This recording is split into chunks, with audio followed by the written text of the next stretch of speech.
It's always funny what a person will and won't critique. Hello, welcome to the Varn blog. We are in another election year, and we're going to hear another round of lesser evilism on Palestine, on voting uncommitted as the DSA is now endorsed, taking the Michigan strategy and expanding it to other states that don't really have the same electoral format. It's always interesting to me how people who supposedly think about grand strategy don't even really look at local conditions and laws before they import one strategy to another. But in general, I support the vote uncommitted. Actually, I would support you voting your fucking conscience as opposed to trying to be practical or whatever.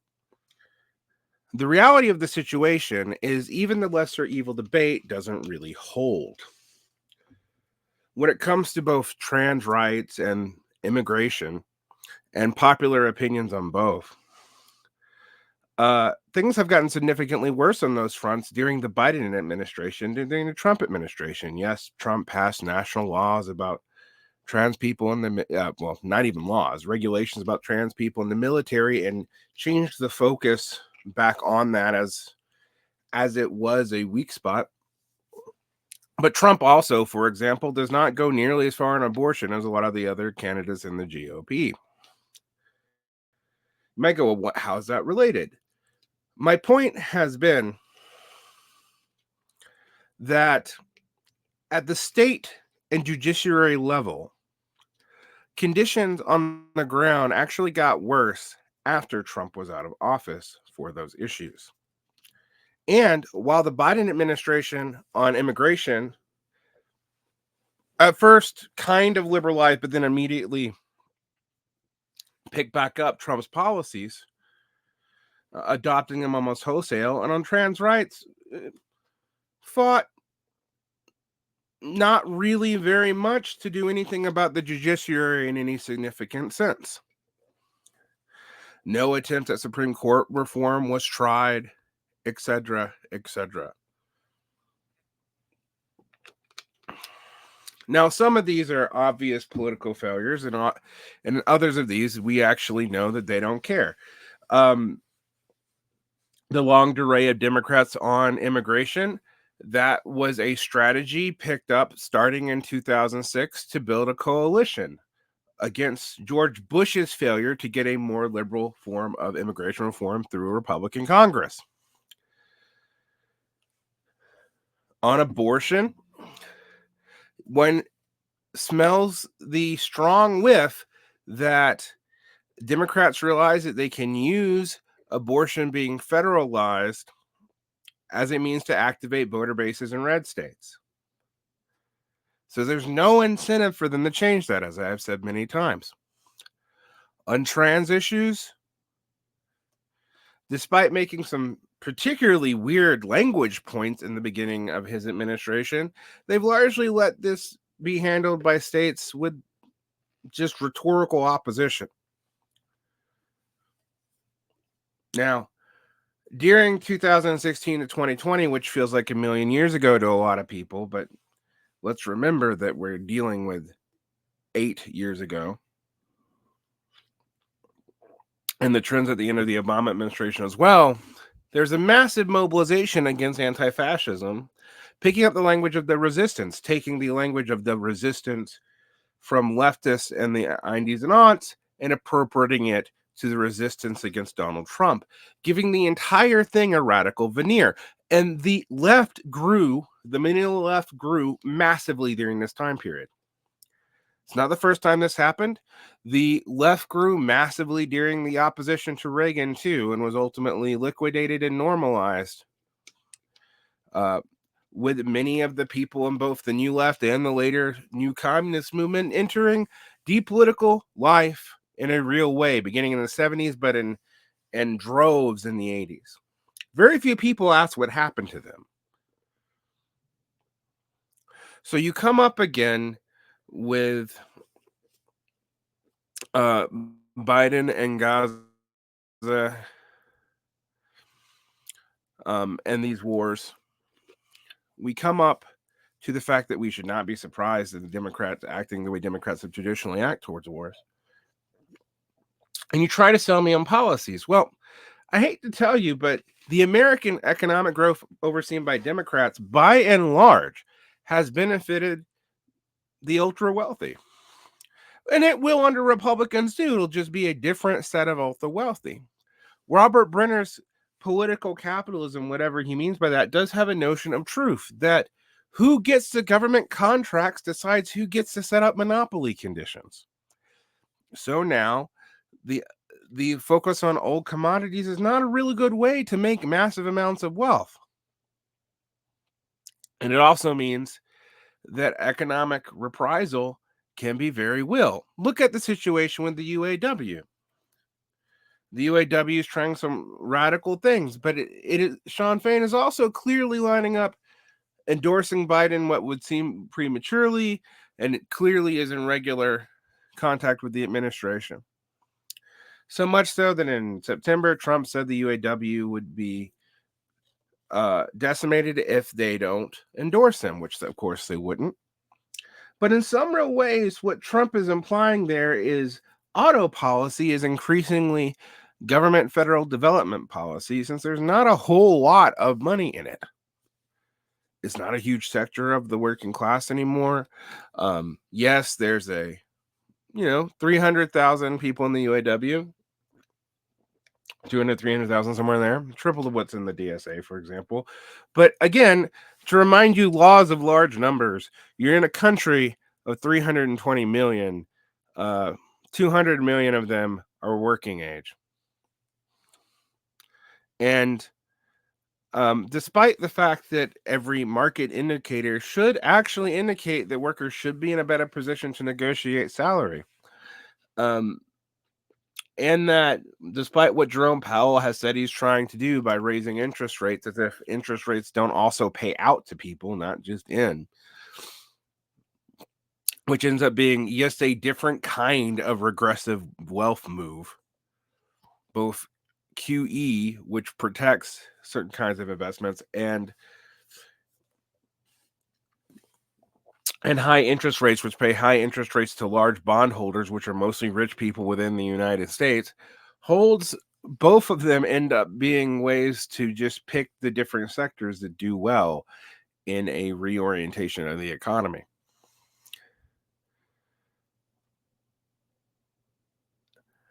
So yes, we get another round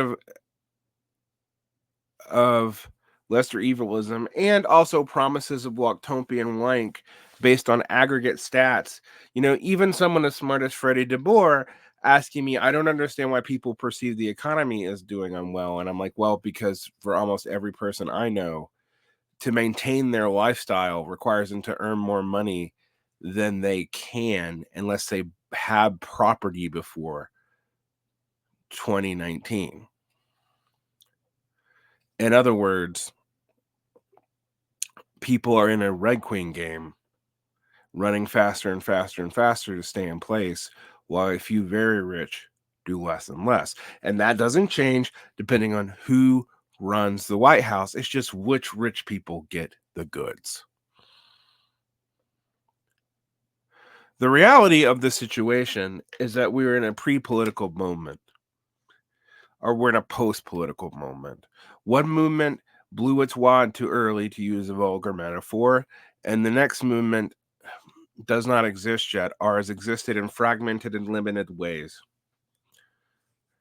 The irony of the Gaza-Palestine situation, of course, is that the general public is actually highly sympathetic to Gaza for the first time in memory, but there's a just general refusal to deal with how ineffective the habitats and general practices of the left are: consciousness raising, protest, etc. People who have been actually quite good on realizing that these were limited tactics have all of a sudden forgot that they were limited again, and have ignored that we are back almost exactly with even the same groups that emerged in the mid-aughts coming back into prominence because we were doing the same thing with the same problems that induces.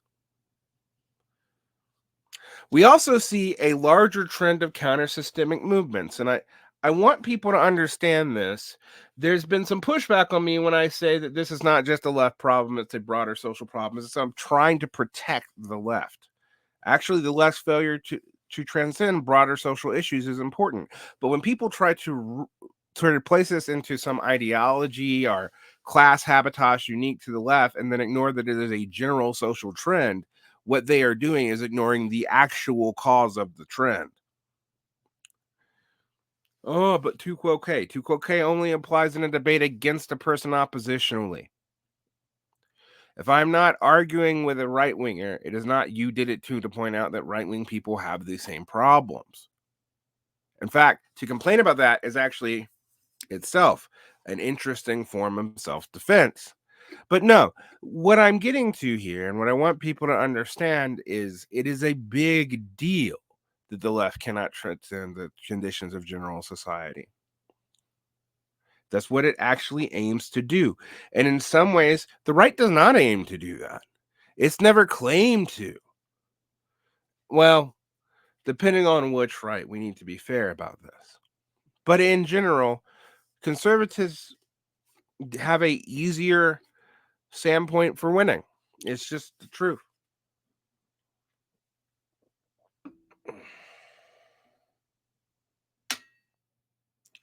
So for people to understand and accept and process this is hard for a lot of people to do. It also makes it interesting that I think trying to hold the political personalities accountable without building the systems to do so to be silly and a grift on no matter who does it. And that the parasocial people who get you invested in these personalities are effectively manipulating you as an audience on both sides. Somebody gets mad that I complain about Matt Taibbi, but not Sam Cedar. Another person gets mad that I say something about Sam Cedar and points out that I'm too soft on Jimmy Dore. I don't give a shit about any of these people. Why should I care what a bunch of millionaires in alternative media, in quotations, actually say any more than I should care about what any pundits do? This is a parasocial relation that I don't care about. All of them have things that they've said that are right. All of them have more things that they've said that are wrong. The structural conditions are beyond these personalities or beyond the personalities of AOC, etc.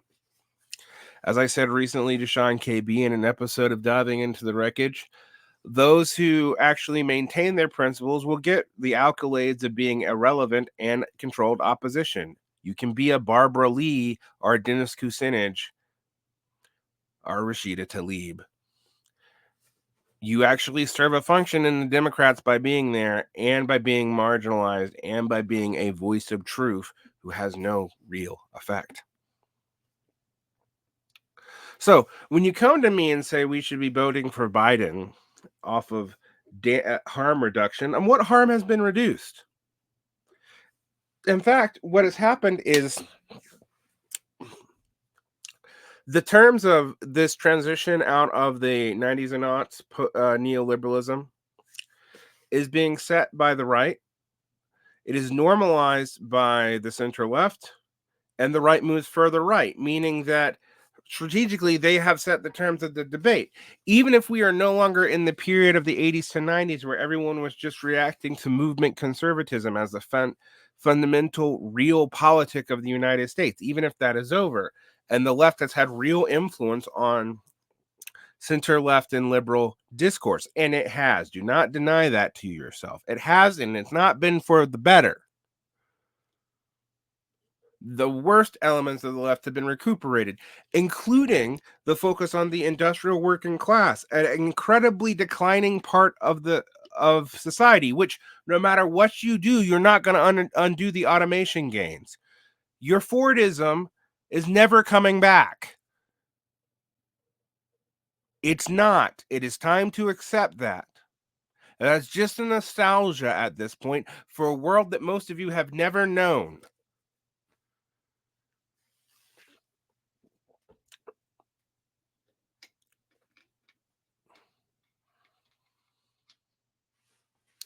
So we get another round of lesser evilism or Wonktopian wank without looking at what you need to do to build the conditions for change.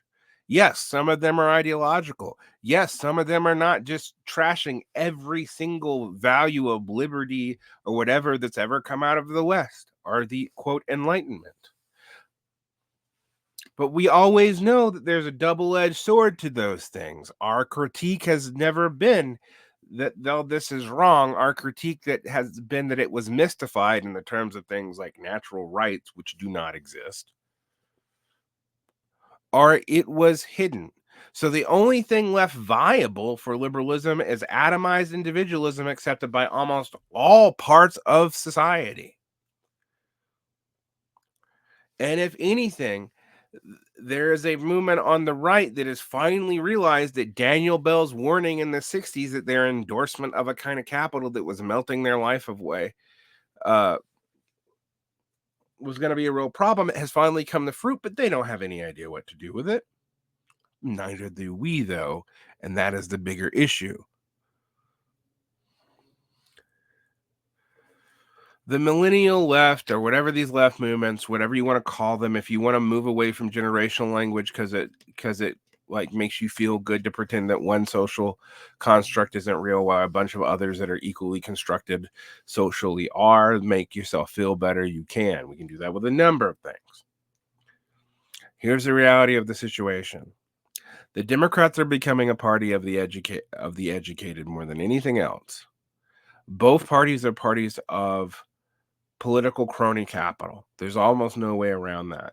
Libertarianism as an opposition to that is dead because it is non-viable, and a lot of the social democratic left will also be going in a similar direction. We're probably going to see the DSA having to do things like lay off its unionized staff and cut its availability to help locals out, because it's also got a tendency, like, I don't know, the LDS church to keep people in roles way too long and pretend it has money income streams it doesn't really have, and to also not really prioritize commitments in a way that makes a whole lot of sense.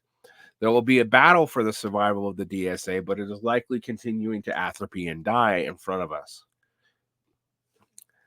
Concurrently, a lot of the quote real communist movements are staffed largely by leadership teams of literal millionaires. Look it up, and people will talk about how they're going to be the real movement there. Good luck on that. Edgelord opportunism is still a kind of tailism, no matter if it's edgelordy or not. Well, Varn, are you foreclosing all possibility? No. I'm saying you need to look at the conditions on the ground, both geopolitically, in which we are in a multipolar world, but that in and of itself doesn't mean anything. It just means that there's not a unipolar hegemon. From what I can tell, maybe there never fucking was. Or if there was, it existed literally from like 1992 to about 2004. 12 years is not even a generation. Some hegemony there. So when you look at that and look at it realistically, it means that there are lots of place for movement, but there's also lots of place for war, chaos, and destruction. Concurrently, right now, we have a militant movement in labor, but it is not being manifested in numbers in the labor movement formally. That is still not being dealt with. It seems like the UAW is trying to realistically deal with this and expand it to the South, etc. But it is in an industrial sector that is declining and highly automated. It will never be what it was before 1980, even if we had the same productive capacity in the United States. And I think we might even have that now. As we did during the high point of industrial car making in the US, you will never see a return to those levels of employment because the technology has changed. Reshoring has been happening since the Obama administration. It is not new, but it does not mean that there will be massive amounts of industrial jobs.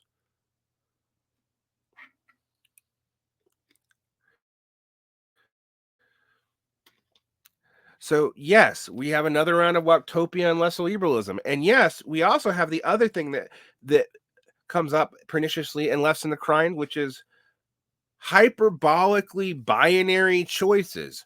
Primitivism or bright green municipalism, and the 90s anarchist movement becomes today growth or bright green glow for degrowth communism. A question that just doesn't even make sense. Even when you ask the people proposing it to break it down, you realize that the situation is much more complicated than that binary can hold. Similarly, electoral and non-electoral. Well, historically, Marxists have held to an oppositional electoral tactic, but this also means not sitting on a bourgeois government and not joining in formal coalitions where you are not in control of your political situation. Well, that means that both electoralism as is currently possible in America and non-electoralism as total abstention are not what would be advised. Another way we can look at this is, do we participate in formal trade unions or not? And people try to argue that the trade unions are corrupted. This was a bigger argument 15 years ago, but it's going to come back as you see a lot of these new rank and file leadership following the McAlevey model tried to make hay in with the Democrats, and they will probably be co-opted, just like you see the leadership of the AFT going and hanging out in Ukraine 2 years ago as part of the Biden administration, making it clear that they are a direct adjunct of the administration in ways that have nothing to do with what their actual union advocacy is. So you're going to continue hitting me with lesser evilism, how if we vote strategically and support the Democrats, we're going to do well? That has not been true in my entire lifetime. And if you look at state and local trends, in fact, things tend to get worse under Democrats. This is not me telling you should tail Republicans either. They're just as cynical, just as beholden to sectors of capital, etc. Your job is to develop something truly independent. And I don't mean just an independent party or an independent Bonapartist candidate. That was what the last round of leftists failed to do.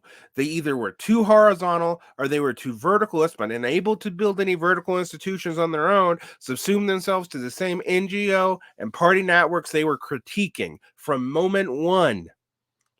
And eventually, their way of defending against this was to pick up the same arguments they mock centrist liberals for doing. And the thing is, this is not just something that happened in the United States, nor did the United States lead the way. So you can't even blame the Americanization of politics on that.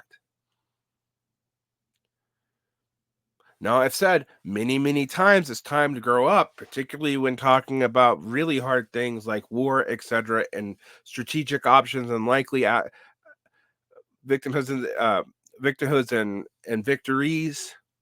Also, the difference between zero sum and non-zero sum war calculuses, between fourth generation war and zero sum war, which acts like a civil war, which are always the most bloody and exterminationist, nearly genocidal things that you can come up with. Instead, we've retreated to making historical categories moral categories. Settler colonialism, a rubric for understanding a particular kind of capitalist development, has become something that people can throw at each other on Twitter. 500 years removed from the beginning of its process, with the exception of some places like Israel itself. And yet, truly dealing with the meaning of all this without resorting to blood and soil magical thinking for some people and not others seems to be beyond most people.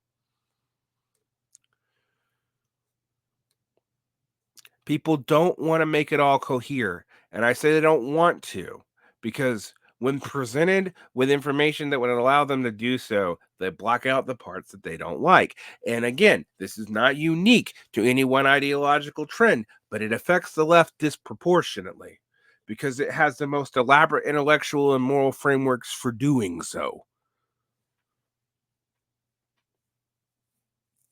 So as this Wonktopian, Wank, and lesser evilism ramps up, what are you going to do to analyze the situation? Are you going to LARP yourself into a prior form?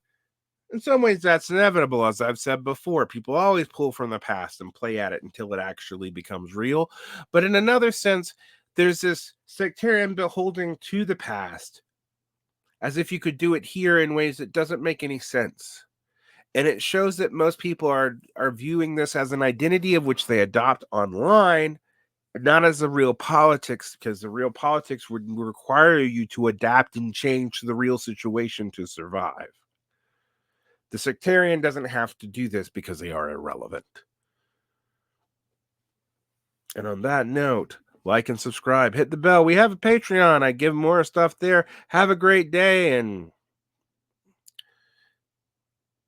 I always used to laugh at Michael Brooks, who said the left is best. And I was like, God damn, I wish that was true.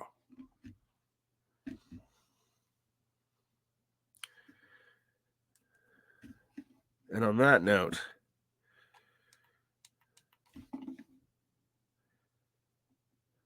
take care.